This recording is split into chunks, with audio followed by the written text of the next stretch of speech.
मोदी पवार भेटीत राष्ट्रवादी सत्तेत जाण्यावर शिक्कामोर्तब। पवारांची राष्ट्रवादी एनडीए मध्ये येणार तर तयारीत रहा। भाजप वरिष्ठांच्या फडणवीस शिंदेंना सूचना। सूत्रांची माहिती।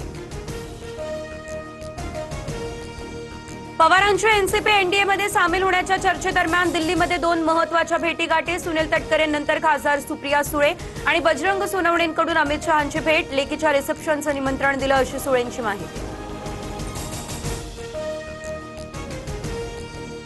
बिहार बंद दरम्यान AK-47 ने गोळीबार करणाऱ्या जवानाचं निलंबन। व्हायरल व्हिडिओची गांभीर्यानं दखल घेत कारवाई। जवान अभिषेक पटेल निलंबित।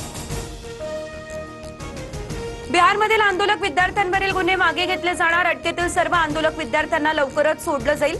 बिहार सरकारचा हा मोठा निर्णय। आसाम, बिहार आणि पश्चिम बंगालमध्ये विद्यार्थ्यांना करण्यात आली अटक। सरकारने तातडीने FIR मागे घेऊन आश्वासन पाळावं। विद्यार्थ्यांना न सोडल्यास पुन्हा आंदोलन करणार असा CJPचा इशारा। कपिल सिब्बल यांच्याकडून आंदोलक विद्यार्थ्यांच्या कायदेशीर लढ्याला 1 कोटींचा निधी। CJP आंदोलकांना कायदेशीर आणि वैद्यकीय मदत करणार। देशभरातील वकिलांनी मदतीसाठी पुढे येण्याचं आवाहन। लोकसभेत सरकारकडून सार्वजनिक परीक्षा सुधारणा विधेयक सादर। आज विधेयकावरती चर्चा होणार असल्याची माहिती।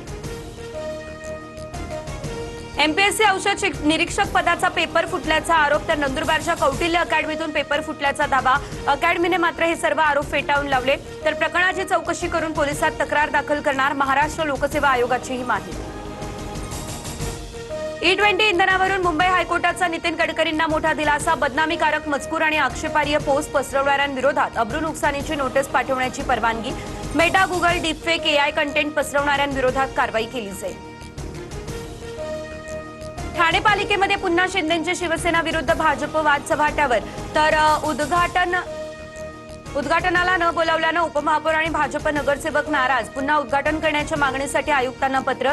शिंदेंकडून ठाण्यात विविध विकास कामांचं भूमिपूजन करण्यात आलेलं।